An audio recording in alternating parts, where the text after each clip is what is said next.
Welcome. All right, this is a great day or night, depending upon how you view it. This, to me, right now, I'm filming this as a Saturday night. I'm chilling at the house watching Doctor Who for the last 2 3 hours.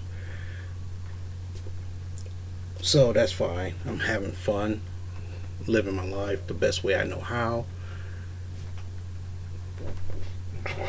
No girlfriend, no wife, no nothing like that. So I'm just single and not really want to mingle, kind of thing. So this is a comic book related thing.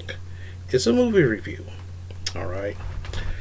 I've been when I heard about them making this movie years ago, I said, "Oh my god, this is awesome!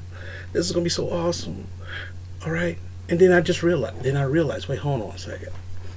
Expectation, reality. Okay, so further ado, the New Mutants. My expectation was this. Here's the reality. Now, here's the thing.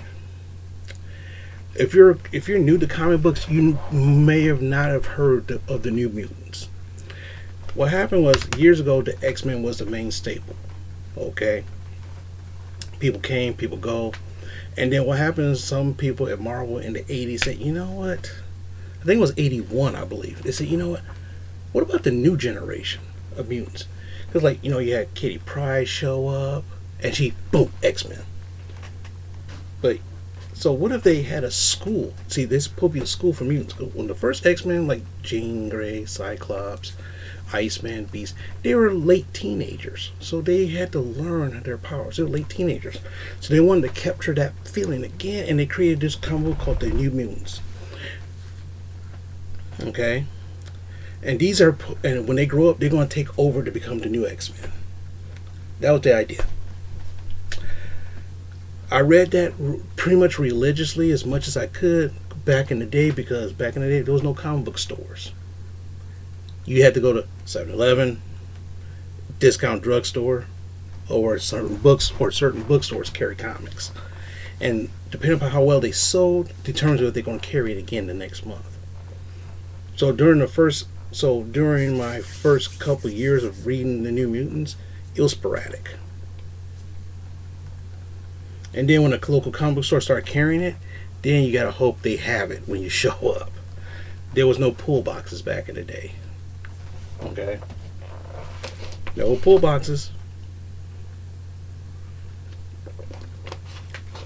Alright, so here's the thing. Now what happened is there's a lot of negative reviews on this movie. Rotten Tomatoes, Metacritic, all rated it low. And you know why they rated this thing low?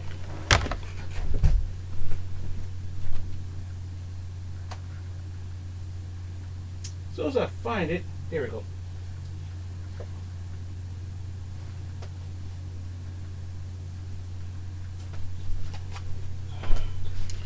See, when you compare it to this, when you compare every superhero movie to this, it's not going to stack up. It's never going to stack up, because this is going to outshine anything they do. So what happens? These critics use this standard right here for every comic book movie. Now, instead of taking the movie at its face value, on its own merits, you compare it to that. That's why they get shitty results. For example, remember the last trilogy of Star Wars movies? Now, if you took that last trilogy in itself, they're pretty decent movies, in my opinion. Of course, they try to rewrite the whole history of Star Wars and everything else. They try to be ambitious and rewrite the whole thing, and take the basic course thing of what people thought Star Wars was, because they thought George Lucas didn't know what he was doing. How are you going to sell the creator? He don't know what he's doing with his own product. I don't know, but anyway. And they created that mess of a trilogy. In my opinion, it was a pretty decent trilogy for trilogy's sake, but I thought they wasted Luke, Leia, Han Solo, and all of them. I think they wasted them. So what happened? Is if you compare this to the first trilogy of the X-Men movies, this is not going to work. This is going to suck. Well, X-Men United We Stand, that kind of blew, but you know why. The second trilogy of the X-Men movies, the first two was great. The Dark Phoenix one kind of blew the eggs. So right here, right then and there, so when you compare this to that, it's not going to be very good. Instead of comparing it on its own merits, certain things I thought it was really cool, but like, really, why change? You changed so much. For example, Ileana Rasputin, they got the magic down, good. They got her teleportation thing down, great. Lockheed was Kitty Pryde's, not hers. Yeah, no mention of Colossus. This is Colossus' sister in the comics. No mention of Colossus. I'm like, oh my gosh. Okay, cool. Cannonball was kind of cool. Southern boy, Southern guy. So he played a good Southern guy. The guy who played Robert DaCosta's Sunfire, he was pretty cool too. Arrogant, cocky like Sunfire in the old comics. He was cocky and arrogant like that. So that's awesome. Macy Williams, Wolfsbane, perfect because Wolfsbane is Irish, and even though she's British, but she can pull off that Irish accent because where she lives in England is kind of close to it, so it's Ireland. So she could pull that off. And the girl who plays Danny Moonstar, who's a Native American, don't know if she's Native American or not, but she did a pretty decent job of playing her. The cool thing about it is that they tied this movie to X-Men. Was it X-Men Days of Futures Past? The bonus scene from that, and the bonus and Logan. They tied this movie to those two. The Essex Corporation. So what happened is Dr. Cecilia Reyes, was it Cecilia Reyes? Dr. Reyes was an X-Men back in the day. Okay? But she's a bad guy here. Essex Corporation. Now, Essex, that sounds familiar, right? I said, ooh, no wonder why this movie makes perfect sense. They think they're trained to be X-Men, but they're not. Essex Corporation is Mr. Sinister, who does genetic manipulation and genetic testing on mutants. Perfect. So they tied it into that, which is really good. And they pulled the Demon Bear saga into this movie, which was pretty cool as well. Because in a sense, Danny Moonstar in a way is the most powerful of all the New Mutants. The only person they missing is Karma, or her name is Sean, who is Karma, who can control people's emotions or something like that.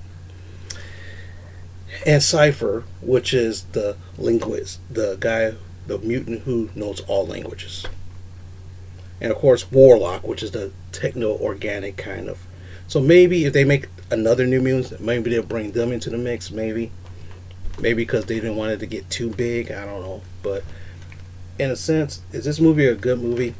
In my opinion, this is a really good movie. Now, the thing is, this movie was supposed to come out last March. It was supposed to come out last March in theaters.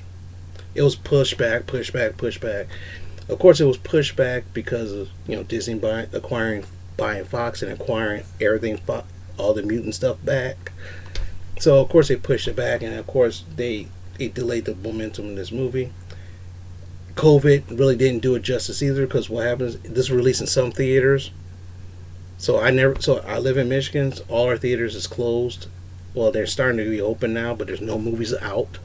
There's no movies out, so it's kind of hard. But in a sense, in my opinion, this movie right here is a very decent movie. Very decent.